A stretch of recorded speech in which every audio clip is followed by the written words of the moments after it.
நீங்கன்னு இல்ல, யார் சொன்னாலும் நான் இதை ஒத்துக்க மாட்டேன். நான் என்ன காரணம் இல்லாமல படிச்ச பொண்ணு வேணும்னு ஓடுறேன்? இல்ல படிச்ச பொண்ணை கட்டிக்கதான் என் பிள்ளைக்கு தகுதி இல்லையா? எந்த விதத்துல இவன் குறைஞ்சவங்க? நான் சொன்னதை நீ சரியா புரிஞ்சுக்கலம்மா. இப்ப ஒரு பொண்ணை படிக்கலன்னு சொல்லி நம்ம அந்த பொண்ணு வேணான்னு சொல்றோம், அதை நம்ம சரின்னு நினைக்கிறோம். இதே ஒரு படிச்ச பொண்ணு நம்ம தமிழை படிக்கலன்னு சொல்லி வேணான்னு சொன்னா அதை தப்புன்னு சொல்றோம். இது எப்படிமா?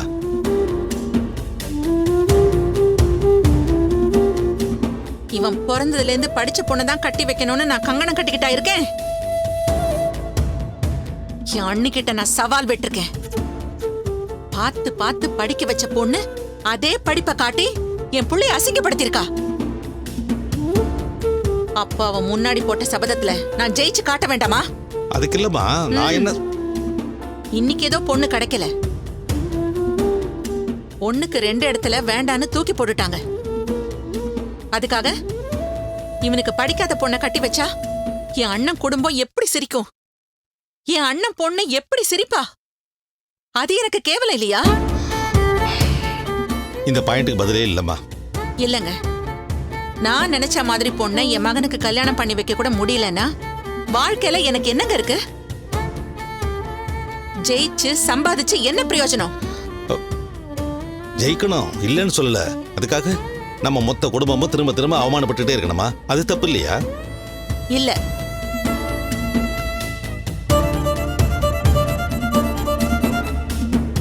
நம்ம குடும்பத்தோட நிலைமைய வச்சு யாரும் நம்மள வேணான்னு சொல்லலையே.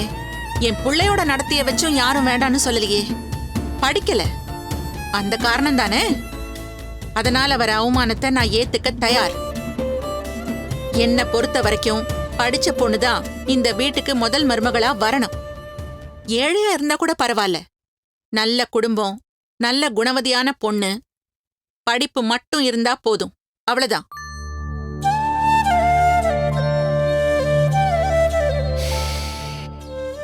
அதுக்கப்புறம் உன் இஷ்டமா.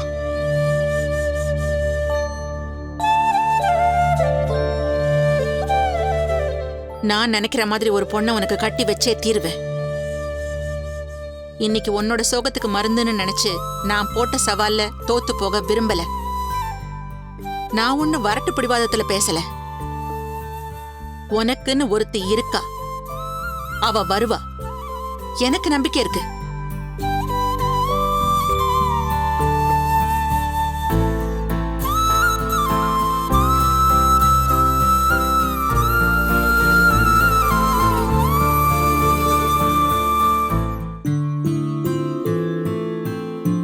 சரசு கண்ணு, இனிமே நீ இப்படித்தான் இருக்கணும். நீ போற வீடு இனிமே உன்னோட வீடு. அத மங்களகரமா லட்சுமி கடாட்சமா வச்சுக்க வேண்டியது உன்னோட பொறுப்பு. கல்யாணத்துக்கு முன்னாடி வரைக்கும் நீ பொண்ணு. கல்யாணம் ஆனப்புறம் உனக்கு பொறுப்பு ஜாஸ்தி ஆயிடும். வீட்டுல இருக்கிறப்போ நீ சேலை தான் கட்டணும். உன் மாமியார் சரின்னு சொன்னா நீ இந்த சூடிதார் எல்லாம் போட்டுக்கலாம். நானும் அப்படிதான் இருக்கணுமா பாட்டி?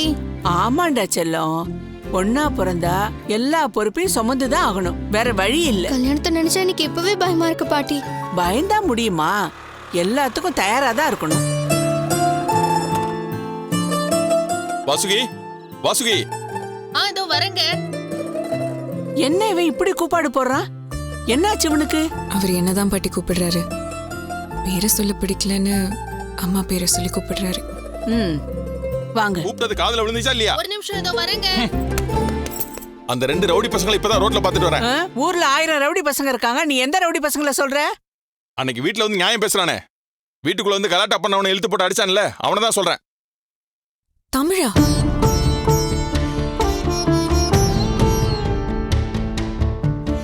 நீ இன்னும் அவனை மறக்கல போல.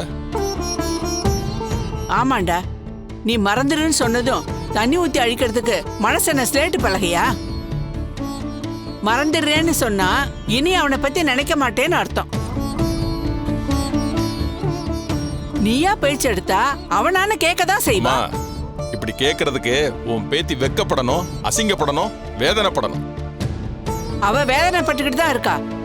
நீ என்னத்த பாத்தியோ அத முதல்ல சொல்லு. நடு ரோட்ல பப்ளிக் பிளேஸ்ல, அதுவும் பட்ட பகல்ல, அந்த ரவுடி பையில அவன் கூட்டாளியும் குடிச்சிட்டு தள்ளாடிக்கிட்டு நிக்கிறானுங்க. நிஜமாவே தமிழை பத்தி தான் சொல்றீங்களா? அவன் பேரு என்ன அளவா இருந்தா எனக்கு என்ன, அதுவும் சும்மா நிக்கல. போற வரவங்களாம் வம்பிழுத்து ரவுடித்தனம் பண்ணிக்கிட்டு பார்க்கவே கேவலமா இருந்துச்சு. அப்பா இதெல்லாம் தப்புப்பா. தமிழ் குடிக்கவே மாட்டாரு. உங்களுக்கு அவர் பிடிக்கல சரி, அதுக்காக யாரோ சொன்னதை நம்பிக்கிட்டு இந்த மாதிரி அபாண்டமா பழியெல்லாம் போடாதீங்கப்பா. இது தப்புப்பா. எவனும் எதுக்கு சொல்லணும்?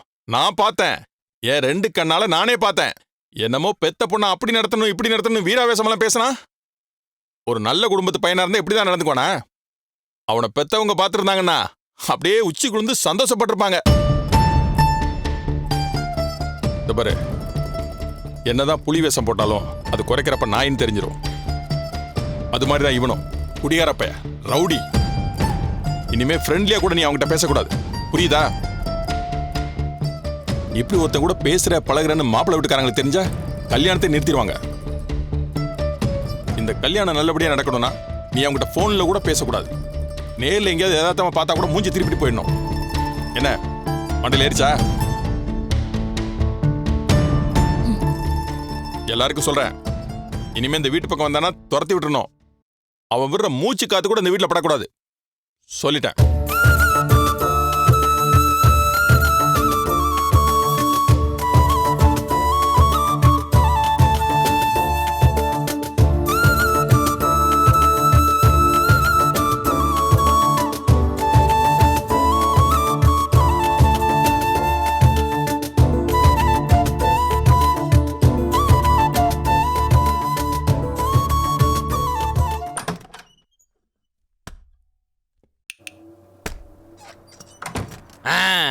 அளவான போதை, வயிறு நிறைய சாப்பாடு, அபூர்வமாக கிடைக்கக்கூடிய சென்னை நகரத்து குளு கிளைமேட்.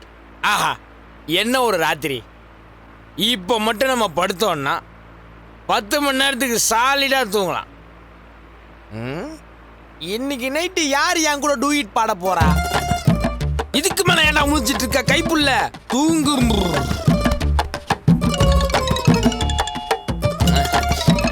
அடடா, பேய் பல்லு வளர்க்குற நேரத்தில் யார் அதை ஃபோன் பண்ணிக்கிட்டு? என்ன நேரம் கட்ட நேரத்தில் இவ ஃபோன் பண்ணுறா? நீங்கள் டயல் செய்து பேச நினைக்கும் வாடிக்கையாளர் தற்போது தூங்கிக் கொண்டிருப்பதால் நாளைக்கு பேசலாமா என்று சொல்கிறார். நேர்ல பார்த்தா விறகு கட்ட தெரிக்கிற மாதிரி வாடிக்கையாளருக்கு அடி விழும். பரவாயில்லையான்னு கேட்டு சொல்லுங்க. ஏமா நடுராத்திரி எதுக்குமா ஃபோனு? அதுவும் எனக்கு எதுக்கு? நாளைக்கு பேசிக்கலாமா? இங்க பாருங்க, நான் உங்களை எவ்வளவு மரியாதையா நடத்துறேன். அண்ணன் இல்லாத குறைக்கு நீங்க தான் அண்ணன் நினைச்சிட்டு இருக்கேன். என்னையா பண்ற நீ? என்ன மரியாதை ரொம்ப குறையுது? நேர்ல வந்திருந்தேன், பல்லு பேந்திருக்கும். நான் செம கோவத்துல இருக்கேன். தங்கச்சி, எறும்பு ஓனா இது போன்ற ஜீவராசிகள் கூட நான் எந்த பாவம் பண்ணதில்லை. ஏன் நினைச்சது கூட இல்ல. என்கிட்ட எதுக்குமா வயலன்ஸ்? நீங்களாம் ஒரு ஃப்ரெண்டா? நல்ல மனுஷனா இருந்தா தப்பு பண்ற ஃப்ரெண்டுக்கு அட்வைஸ் பண்ணி திருத்துவான். ஆனா நீங்க மனுஷனா? நீங்க நானா? என்னம்மா எனி பேட் ட்ரீம் சரஸ்வதி? ஏன் இப்படி வளர்ற? நீங்க வாய மூடுங்க. பேச வந்துட்டீங்க. போதையில தானே இருக்கீங்க. நல்லா குடிச்சிருக்கீங்கல்ல, அதான் செஞ்சதெல்லாம் மறந்து போச்சு. நான் ரொம்ப பாவம் சிஸ்டர். தப்பான கேஸ போட்டு இந்த அப்பாவே தட்டிக்கிறது ரொம்ப பாவம். சும்மா நடிக்காதீங்க. யாருக்கும் நடக்காதது அவருக்கு நடந்து போச்சு. ஊர்ல லவ் ஃபெயிலியர் ஆனவங்க எத்தனை பேர் இருக்காங்க? அத்தனை பேருமா குடிக்கிறாங்க? அவர் மட்டும்தான் என்ன மனசுல நினைச்சாரா? நான் அவரை நினைக்கல. எனக்கும் தான் லவ் ஃபெயிலியர் ஆயிருக்கு. அப்ப நானும் போய் குடிக்கட்டுமா? ஆஹா, வண்டி ஏதோ நல்ல ரூட்ல போற மாதிரி இருக்கே. போடா ரைட். அது என்ன, ஆம்பளைங்களுக்கு காதல் தோல்வினா உடனே பாட்டில கையில எடுக்கிற பழக்கம்? இதே போல பொம்பளைங்களும் பாட்டில கையில எடுக்க ஆரம்பிச்சா உலகம் தாங்காது. அதுவும் தமிழ் போய் குடிக்கிறது என்னென்ன இதெல்லாம்? இல்லம்மா, அது வந்து இல்ல நொல்லன்னு போய் சொன்னீங்க, கொன்னுடுவேன். தமிழும் குடிச்சதா தப்பா நினைச்சிட்டு இருக்காளே.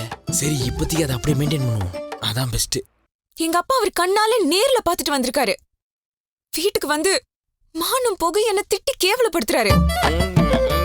இந்த குடிகாரன் கூடவா நீ பழகுன பேசுனன்னு சொல்லி அசிங்கப்படுத்துறாரு. ஓ, அப்பா அவன் குடிச்சது வந்து உனக்கு பெருசா தெரியல. உங்க அப்பா உன்னை கேவலப்படுத்தினதுதான் பெருசு இல்ல? இல்ல, நேர்ல வந்து கட்டையால உங்க மண்டைய பொளந்தாதான் நீங்க அடங்குவீங்க. ஏ no no no violence. You please carry on. எதுக்கு எடுத்தாலும் குடி குடி குடி. ச்சே, உங்களெல்லாம் நினைச்சாலே வெறுப்பா இருக்கு. அதுவும் தமிழ். அவரு யாரு? எப்பேற்பட்ட மனுஷன்? அவருக்கு போய் ஊத்தி கொடுத்திருக்கீங்களே, நீங்களா உருப்படுவீங்களா? வருது வருது, உள்ள இருக்கிறதெல்லாம் ஒன்னொன்னா வெளியே வருது. வரட்டும் வரட்டும். இது கேள்விப்பட்டதும் எனக்கு அப்படியே உயிரே போயிடுச்சு. தமிழோட குடும்பம் எப்பேற்பட்ட குடும்பம். அவங்க அம்மா எப்படியெல்லாம் பார்த்து பார்த்து அவரை நல்லவரா வளர்த்திருக்காங்க. இது அவருக்கு மட்டுமா அவமானம்? அவர் பெத்தவங்களுக்கும் சேர்த்து தானே. இதெல்லாம் அவருக்கு புரியாதானே? இல்ல உங்களோட மரமட்டிக்கு தான் புரியலையா? இடையில என் மண்டையை மட்டும் போட்டு உருட்டு உருட்டுன்னு உருட்டுறாளே. என்ன பேச்சே காணோம்? இருக்கீங்களா இல்ல தூங்கிட்டீங்களா? உசுரோட தான் இருக்க, சொல்லு. இல்லனே, நான் தெரியாம தான் கேக்குறேன். அது என்னென்ன குடி? எப்பவோ எந்த நிலைமையிலயும் எவ்வளோ மன கஷ்டம் வந்தாலும் கெட்ட பழக்கத்துக்குள்ள போறது பெரிய தப்பு இல்ல. இது அவருக்கு புரியலனாலும் நீங்க தானே எடுத்து சொல்லிருக்கணும். நான் அவனுக்கு எடுத்து சொல்லணும். சொல்லிட்டா போச்சு.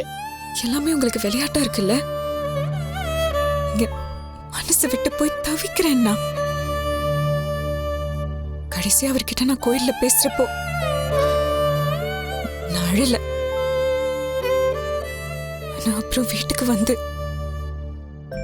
இனிமே என் வாழ்க்கையில தமிழ் இல்லைன்னு தோணினப்போ நான் அப்படியே உடைஞ்சு போயிட்டேன்.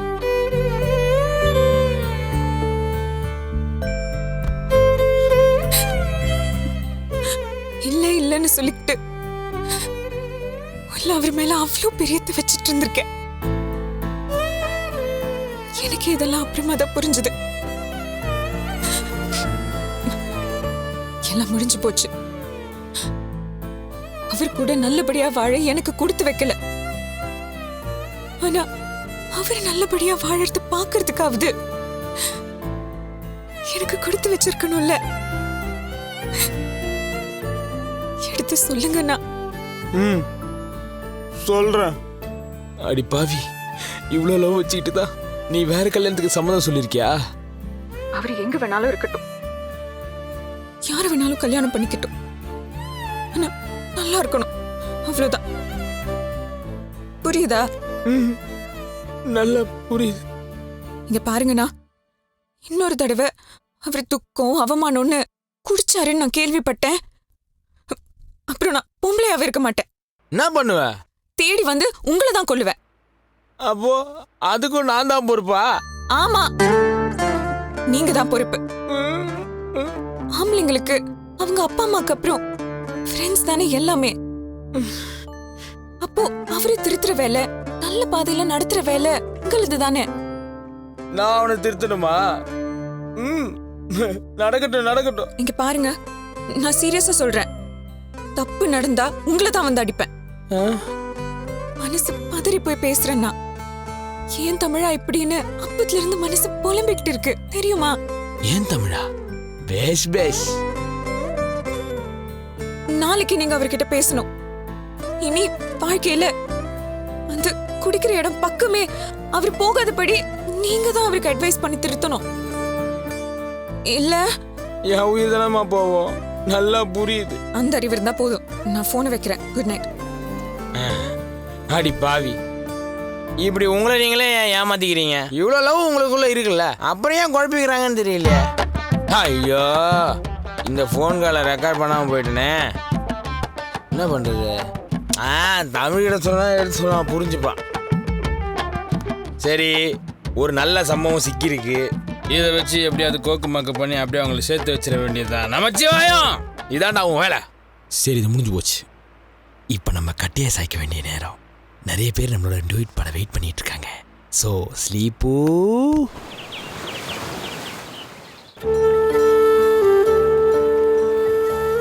ஏப்பா, என்ன யூனிஃபார்ம் மாத்தோட அளவுக்கு என்னப்பா அப்படி அவசரம்? என்ன வேணும் உனக்கு?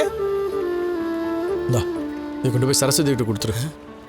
ஏப்பா, இதை ஏன்ப்பா இப்போ காட்டுற? இதை ஏன் திருப்பி கொடுக்கணும்? அதுக்கே அவசரப்படுற? டேய், என் மனசு ரொம்ப டிஸ்டர்ப்டாக இருக்குடா. அவளை இழந்துட்டோமோன்னு ரொம்ப ஃபீலிங்காகவே இருக்கு. இது பார்க்க பார்க்க அவன் ஞாபகம் வருது. இது சரிப்பட்டு வராதுடா. அவகிட்ட போய் கொடுத்துறேன் ப்ளீஸ். ஓஹோ, பெட்ரோமாக்ஸ் லைட்டே தான் வேணுமா? உனக்கு ஆசை ஆசையா அந்த பொண்ணு கொடுத்துருக்கா, அதை என்ன ஏன் தூக்கி போட சொல்ற? நீயே அதை எங்கன்னா கண்கரானமா தூக்கி போட்டு தொலை வேண்டியதானே? இல்லடா, அது தப்புடா. எப்படி பார்த்தாலும் இது ஒரு கலைப்பொருள். தூக்கி போட்டால் அது மரியாதையா இருக்காது. இது அவ செஞ்சு கொடுத்தது, அவகிட்ட திருப்பி கொடுக்கறது தான் முறை. போய் கொடுத்துட்றா. பா, இதெல்லாம் ரொம்ப ஓவர். அதை கூட நானே தூக்கி போடுறேன். தப்புடா, இது ரொம்ப வேல்யூபிளான பொருள். எப்படி தூக்கி எறிஞ்சாலும் அது மறுபடியும் என்கிட்ட வந்து சேர்ந்துருன்னு என் மனசு சொல்லுது. ஒன்று இது என்கிட்ட இருக்கணும், இல்லை அவகிட்ட இருக்கணும். இப்போ இது அவகிட்ட இருக்கிறது தான் சரி. போய் கொடுத்துட்றா ப்ளீஸ். ஏய், உங்களுக்கெல்லாம் வேற வேலையே இல்லையா? லவ் பண்றதோ வேணான்னு சொல்றதோ கண்ணா மூச்சு விளையாடுறீங்க. ஒண்ணு மட்டும் தெரியுது, 2 பேரும் மனசுக்குள்ள லவ்வை வச்சுக்கிட்டு வெளியே சொல்ல முடியாம படாத பாடுபடுறீங்க.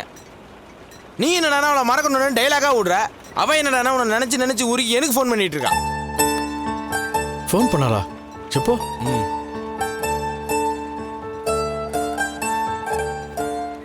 நீங்க 2 பேரும் மறைக்கணும்னு நினைச்சாலும் இதான் உண்மை. அவளும் உருகி உருகி உன்னதான் நினைச்சிட்டு இருக்கா. நேத்து நான் தூங்கிட்டு இருக்கும்போது போதையில இருந்தேன். அப்ப எனக்கு ஃபோன் பண்ண தெரியுமா? எதுக்கு? எல்லாம் என் தலையெழுத்து. நேத்து நான் உழுந்துடக்கூடாதுன்னு கைத்தாங்களா என்ன பார்ல இருந்து நீ கூட்டு போனியா? அப்ப உங்க அப்பா உன்னை பார்த்துட்டு நீ தான் குடிச்சிருக்கேன்னு தப்பா நினைச்சிட்டு நேரா வீட்டுக்கு போய் பாத்தியா அவன் லட்சணத்தை அப்படின்னு அவகிட்ட சண்டை போட்டுருப்பான் போல் இருக்கு. ஏண்டா, அப்படியே நான் குடிச்சிருந்தா கூட எதுக்கு அவளை போட்டு திட்டணும்? ஆவண்டாவ தமிழே, பொண்ணுங்களோட மனசு மட்டும் இல்ல, பொண்ணுங்களை பெத்த அப்பனுங்களோட மனசையும் புரிஞ்சிக்கவே முடியாது. சரி, அதெல்லாம் இருக்கட்டும். நேத்து அவங்க அப்பா பேச்ச கேட்டு என்ன வறுத்தெடுத்துட்டா. எதுக்கு? இழிச்சவன் நான் இருக்கேன்ல, அதுக்கு தான். பொண்ணுங்களை பொறுத்த வரைக்கும் அவங்க லவ் பண்றவங்க ரொம்ப நல்லவங்க. ஆனா அவங்க ஃப்ரெண்ட்ஸுக்கு இருக்காங்களே எங்களை மாதிரி ஆளுங்க, அவங்க தான் அவங்கள குடிக்க வச்சு கெடுத்துருவாங்களாம். என்ன பேச்சு, என்ன பேச்சு! என்னடா சொல்ற? அவர் இப்படி பண்ணலாமா, அவர் அப்படி பண்ணலாமா, அவர் இப்படி குடிக்க விட்டீங்களே, அவர் நல்லவர், அவர் வல்லவர். என்னடா தெரியாம தான் கேக்குறேன். நீங்களா அதெல்லாம் நல்லது பண்ணா அது உங்களுக்கு போயிடும், ஏதாவது கெட்டதுன்னா அது எங்களுக்கு வந்துருமா? இது என்ன லாஜிக்? எனக்கு ஒன்றும் புரியல. நானா குடிக்கவே இல்லையடா. அதான் அவங்க நம்பணுமே. தமிழ் குடிச்சாருன்னு கேள்விப்பட்ட உடனே என் மனசே வெடிச்சு போச்சு. அவங்க அம்மா ஆசைப்பட்ட மாதிரி அவர் கடைசி வரைக்கும் நல்ல பையனா இருக்கணும், இந்த மாதிரி மற்றவங்க மாதிரி குடிச்சு அழிஞ்சு கெட்டு போவேனான்னு அப்படி இப்படி என்னென்னமோ சொன்னாப்பா. அடிச்ச போதெல்லாம் இறங்கி போச்சுப்பா. அவளுக்கு என் மேல அவ்வளோ அக்கறையா? பின்ன இந்த தெருவில் போறவங்களை பார்த்து அக்கறைப்படுவாங்க. நீன்றதால தான் ஒரு படபடப்பு, ஒரு துடிதுடிப்பு, ஒரு அக்கறை, ஒரு பாசம், ஒரு பரிவு. ஆனா உனக்கும் தெரியல, அவனுக்கும் தெரியல இதுக்கு பேர் லவ்னு. இதை நான் எங்க போய் சொல்றது? நிஜமாவோடா? உள்ளுக்குள்ள அவ்வளோ ஆசை வச்சுக்கிட்டு கடைசியில் வேண்டான்னு சொல்லிட்டு எதுக்குடா இவ்வளோ அக்கறையா பேசணும்? விட்றா, இனிமே இதை பத்தி பேசாத. ஏன்பா இனி எதுக்குடா இந்த பேச்செல்லாம்? அதாவது வேற இடத்துல கல்யாணம் ஃபிக்ஸ் ஆயிடுச்சுல்ல, இனிமே பேசினா என்ன பேசாட்டி என்ன? ஆனா அதனால என்னப்பா, உனக்கு ஃபிக்ஸ் ஆன கல்யாணம் தான் நின்னு போச்சுல, அப்புறம் என்ன? வா போய் பொண்ணு கேப்போம். என்னடா வளர்ற? போய் பொண்ணு கேக்குறதா? அவளுதான் வேற ஒருத்தரோட சம்மந்தம் பேசி நிச்சயதார்த்தமே முடிஞ்சிருச்சு. இருக்கட்டுமே, கல்யாண மண்டபத்துக்கே போனா உனக்கு என்ன? கடைசி நிமிஷத்துல ஜோடி மாறின கல்யாணம் எத்தனை இருக்கு தெரியுமா? கேள்விப்பட்டதில்ல? கடைசி நேரத்துல மாப்பிள்ள கல்யாண மண்டபத்தை விட்டு ஓடி போயிட்டாருன்னு கடைச்சவனை வச்சு கல்யாணம் பண்றதில்ல? கேள்விப்பட்டது இல்லையா? அதே மாதிரி தான் கடைசி நிமிஷம் தாலி கட்டுற வரைக்கும் இவர் தான் பொண்ணு, இவர் தான் மாப்பிள்ளன்னு யாராலும் முடிவு பண்ண முடியாது. தமிழ் ஆண்டவன் யார் சொல்றானோ அவங்க தான் தம்பதிகள். குழப்பாதடா. உனக்கு இதை விட சிம்பிளா எப்படிப்பா சொல்றது? இந்த பார், உனக்கு இதை விட வேற ஆப்ஷனே இல்லை. நேரா போ, பொண்ணு கேளு. வா, நம்ம 2 பேரும் போவோம். டேய், எப்படிரா? அவங்க அப்பாக்கு என்ன கண்டாலே ஆகாது. இந்த நிலைமையில போய் பொண்ணு கேட்கணுமா? கல் எடுத்து அடிச்சு ஓட விட்டுருவாரு. அடிக்கட்டுமே, நமக்கு பொண்ணு கிடைக்கிறது தானே முக்கியம். நேரா போவோம். சார், இந்த மாதிரி 2 பேரும் லவ் பண்றோம்னு தெரியாமே லவ் பண்ணிட்டு இருந்தோம். இத்தனை நாள் எங்களுக்கு தைரியம் வரல, இப்பதான் வந்துச்சு. தயவு செய்து எங்களை சேர்த்து வைங்க, நான் உங்க பொண்ணை வந்து தங்கமா பார்த்துப்பேன் அப்படின்னு சொல்லுவோம். பார்த்துட்டு திரும்ப வீட்டுக்கு தானே வரணும். அம்மா இருக்காங்கன்றத மறந்துட்டியா? ஏப்பா, அம்மாவை கன்வின்ஸ் பண்ண வேண்டியது என்னுடைய பொறுப்பு. நீ இந்த பொண்ணு வீட்டுக்கு வரியா இல்லையா? கேள்விக்கு பதில். இல்லடா, எனக்கு ரொம்ப ரொம்ப பயமா இருக்குடா. இது ஏதோ விபரீதத்துல முடியும்னு நினைக்கிறேன். மடையா மடையா மடையா, ஒரு வாட்டியாவது நான் சொல்றது கேக்குறியா? இப்படி தள்ளி போட்டு தான் இந்த நிலைமை வந்து நிக்கிறோம். மகனே, இதான் உனக்கு கிடைச்ச கடைசி பஸ். இதையும் விட்ட நீ பிளாட்ஃபார்ம்ல தான் உட்காரணும். டேய், அவ வேற ஒருத்தருக்கு நிச்சயமான பொண்ணுடா. அவங்க கிட்ட போய் அவங்க அப்பா அதுக்கெல்லாம் ஒத்துக்க மாட்டாரா? அவங்க அப்பா கிட்ட போய் பேசுவோம். உங்க பொண்ணுக்கு இந்த மாப்பிள்ளைய பிடிக்கலங்க அப்படின்னு உடச்சு சொல்லுவோம். பொண்ணுக்கே பிடிக்காதப்ப அப்பனுக்கு என்னப்பா உரிமை இருக்க? வாத்தியார் இதுக்கு ஒத்துப்பாரா? அவர் வாத்தியாரா இல்ல வக்கீலா? அப்படியே வாத்தியாரா இருந்தாலும் பேசுற விதத்துல பேசினா அவர் ஒத்துப்பாரு. உனக்காக நான் பேசுறேன், வா. இல்லடா, அது ஏன்பா உள்ளுக்குள்ள ஒன்று வச்சுக்கிட்டு அப்புறம் நடக்கலைன்னு புலம்புறதை விட முயற்சி பண்ணி பார்ப்போம். முடியலையா அதுக்கப்புறம் சாமி என்ன சொல்லுச்சோ அதுபடி நடக்கட்டும். அப்படிங்கிற பின்ன எப்படி? சரஸ்வதி தான் உன் பொண்டாட்டின்னு யார் முதல்ல சொன்னது? சாமி தானே. அதனால தானே உன் கல்யாணம் நின்று போச்சு. இப்போ எதுக்காக அவன் மனசுக்கு நம்ம தெரிய வச்சுச்சு? இந்த கல்யாணம் நடக்கணும் தானே.